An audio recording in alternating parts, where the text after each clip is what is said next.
നമസ്കാരം. ആന്ധ്രാപ്രദേശിലെ ഭരണമാറ്റത്തിന് തൊട്ടു പിന്നാലെ ഇപ്പോഴിതാ അവിടുത്തെ വിവിധ ക്ഷേമ പദ്ധതികളുടെ പേര് മാറ്റിയിരിക്കുകയാണ് ചന്ദ്രബാബു നായിഡു സർക്കാർ.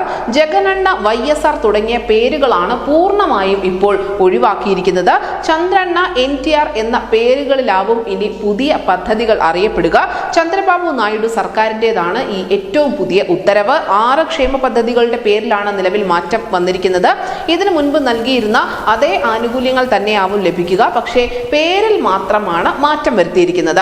ഇത് സംബന്ധിച്ചുള്ള സർക്കാർ ഉത്തരവ് സാമൂഹ്യ സുരക്ഷാ വകുപ്പ് സെക്രട്ടറിയാണ് പുറത്തിറക്കിയിരിക്കുന്നത്. SC വിഭാഗത്തിലെ വിദ്യാർത്ഥികൾക്കുള്ള വിദേശ പഠന പദ്ധതിയുടെ പേര് ഡോക്ടർ അംബേദ്കർ ഓവർസീസ് വിദ്യാനിധി എന്നതിൽ നിന്നും ജഗനണ്ണ വിദേശി വിദ്യാ ദിവേന ഫോർ ഷെഡ്യൂൾഡ് കാസ്റ്റ് എന്ന് മാറ്റിയിരുന്നു.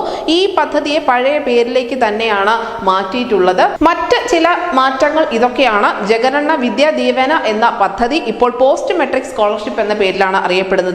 ജഗനണ്ണ വസതി ദീവന പോസ്റ്റ് മെട്രിക് സ്കോളർഷിപ്പ് MTF എന്നാണ് അറിയപ്പെടുക. അടുത്തത് YSR കല്യാണ മസ്തുവാണ്. ഇത് ചന്ദ്രണ്ണ പെല്ലി കന്യക എന്ന പേരിൽ അറിയപ്പെടും.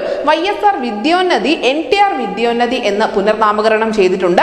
ജഗനണ്ണ സിവിൽ സർവീസ് പ്രോത്സാഹനം incentives four civil service examinations എന്ന പേരിലേക്കാണ് മാറ്റിയിരിക്കുന്നത്. കൃത്യമായും ജഗൻമോഹൻ റെഡ്ഡിയുടെയും പിതാവ് YS രാജശേഖർ റെഡ്ഡിയുടെയും പേരുകൾ പൂർണ്ണമായും ഒഴിവാക്കിക്കൊണ്ടുള്ള ഒരു പരിഷ്കാരമാണ് ചന്ദ്രബാബു നായിഡു വരുത്തിയിരിക്കുന്നത്. അതിനു പകരം സ്വന്തം പേര് ചന്ദ്രണ്ണ എന്ന പേരിൽ ഉപയോഗിച്ചിട്ടുണ്ട്. അതിനോടൊപ്പം തന്നെ ഭാര്യ പിതാവിന്റെ അദ്ദേഹത്തിന്റെ രാഷ്ട്രീയ ഗുരുവായ NTRന്റെ പേരും പദ്ധതികളിൽ ഉൾപ്പെടുത്തിയിട്ടുണ്ട്. നമുക്ക് ഇതൊരു കൗതുകം ജനിപ്പിക്കുന്ന വാർത്തയാണ് എങ്കിൽ പോലും ആന്ധ്രാപ്രദേശിൽ ഇത് സ്വാഭാവികമായി ഉണ്ടാകുന്ന മാറ്റമാണ്. കാരണം പലപ്പോഴും ഭരണത്തിലിരിക്കുന്ന ആളുകൾ ആരാണോ പ്രതിപക്ഷത്തുണ്ടാവുക അവരെ കണക്കിൽ കവിഞ്ഞ് ദ്രോഹിക്കുന്ന ചില നിലപാടുകൾ സ്വീകരിക്കാറുണ്ട്.